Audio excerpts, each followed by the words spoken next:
Hey everybody, this is Kim Becker and Isaiah Stanback here with a locked on NFL insider report. Isaiah, a big weekend coming up here, super wild card weekend. Let's talk about some of these matchups, and we'll start with the AFC. We've got the Las Vegas Raiders against the Cincinnati Bengals. The Raiders are the underdogs in this one. What do you like about this matchup?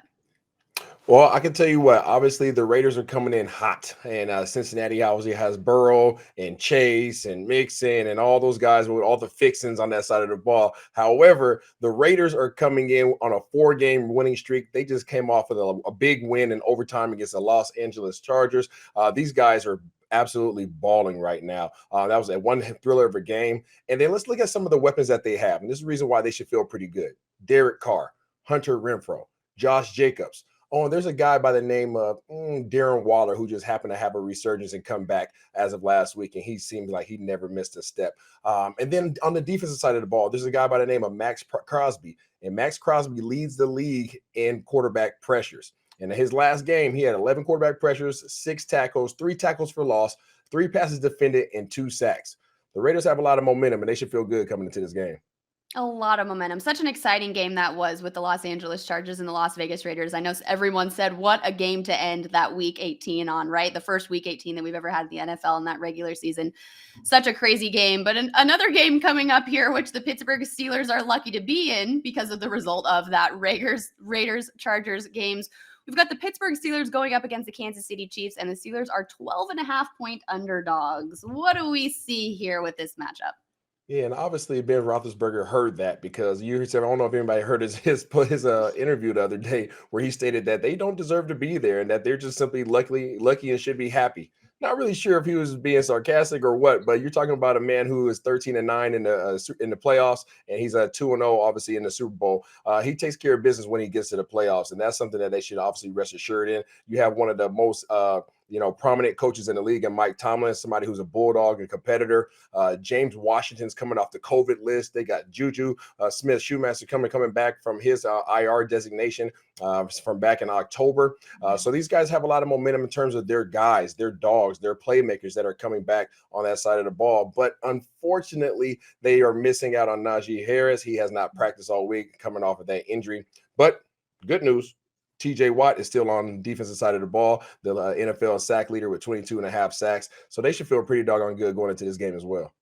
I mean, going up against the Chiefs here, obviously Patrick Mahomes and the Chiefs have really come back with this last season. Do you have any real key to victory for the Steelers, for this underdog team to try and get the victory against these guys? TJ Watt needs to absolutely go off. He needs to leave this game with more than 22.5 sacks. And if he finds a way to get into the backfield and disrupt things for Patrick Mahomes, this could be a long day for the Kansas City Chiefs. All right. I like it. I like it. Let's switch it over to the NFC. We have the Philadelphia Eagles going up against the Tampa Bay Buccaneers. The Eagles are 8.5-point underdogs. Also a tough matchup here for the Eagles, who have had kind of an up and down season, and against Tom Brady and the Tampa Bay Buccaneers, obviously the reigning Super Bowl champs. What do we see in this matchup? Yeah, well, you just mentioned it. They're the reigning Super Bowl champs, and they just have that guy, TB12, at the quarterback position. And something about him in playoffs, we all know how dangerous he is. Now they are coming off they have a lot of guys on the injury report. So there's some guys that obviously are missing. You got Mike Evans, you got Godwin. They're missing, and obviously Antonio Brown's no longer there. So they are missing a lot of their weapons offensively. But Tom Brady always finds a way. But positively for the Philadelphia Eagles, they have a Jalen Hurts. And Jalen Hurts is starting to play well. He's getting his momentum. Obviously, he's made huge strides since last year. And these Philadelphia Eagles teams, they want to enforce their will on the ground. And the good news for them is they are getting Miles Sanders back possibly. And Miles Sanders and Jalen Hurts in the backfield is a dangerous duo in terms of their ability to run the ball and come downfield. And then on the defensive side of the ball, they have a dude by the name of Fletcher Cox, who just happens to be one of the best interior defensive linemen in the game. So they have some weapons, and they have an opportunity to obviously upset to defend the champions. Okay, so would you say that Jalen Hurts is that main key to victory for the Philadelphia Eagles? Ooh, as much as I would like to say Jalen Hurts, I'm going to have to go on the defensive side, and I'm going to say that Fletcher Cox is going to have to disrupt and create some internal pressure and make Tom Brady uncomfortable. If he's allowed to sit back there in that pocket and deliver the ball, well, we know why he has 7 Super Bowl rings. All right, I like it. We've got some good matchups here this weekend, but let's end it with the big NFC game, the Arizona Cardinals and the Los Angeles Rams. I think this is going to be an awesome game. The Cardinals are actually 4-point underdogs going in here. Most of the opinions that I've heard have said that they think the LA Rams are really going to come away with it. They think that Matthew Stafford is going to go out there and really just shine. But do you agree with this? I mean, Kyler Murray and the Cardinals, they know what they're doing too. So what do we think here, Isaiah? These are two really good teams that have been playing very inconsistent as of late. Mm, You yeah. started talking about the Los Angeles Rams, and obviously Matthew Stafford has come in there. He's done a heck of a job. You have the resurgence of OBJ, Cooper Cup, the league's leading receiver in passing and receiving yards and receiving obviously all receptions as well. These guys are moving the ball. They got Cam Akers back. They have Sonny Michelle in the backfield. Tyler Higbee, who was absolutely killing it last game.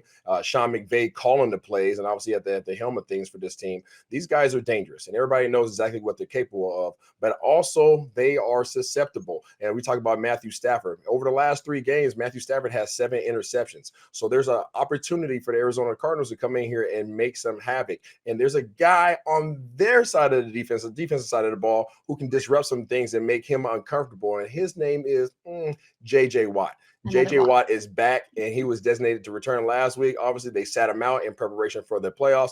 And man, he is going to be a problem. He's somebody that they have to keep their eye on. And offensively for the Arizona Cardinals, there's a guy by the name of Kyler Murray. Kyler Murray, he has his guy Chase Edmonds, AJ Green, and Zach Ertz. They'll put up some points, obviously, on the offensive side of the ball. It's really going to be a shootout.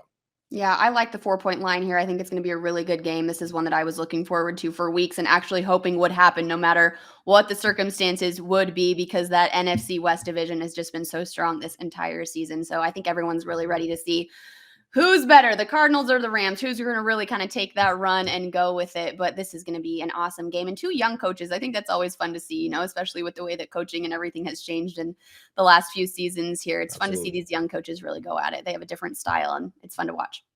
Absolutely. I totally agree. All right, Isaiah, thanks so much for that. That was the biggest underdogs of the Super Wild Card weekend coming up. We appreciate you guys listening as always. That was an NFL Insider Report here at Locked On. I am Kim Becker. That was Isaiah Stanback.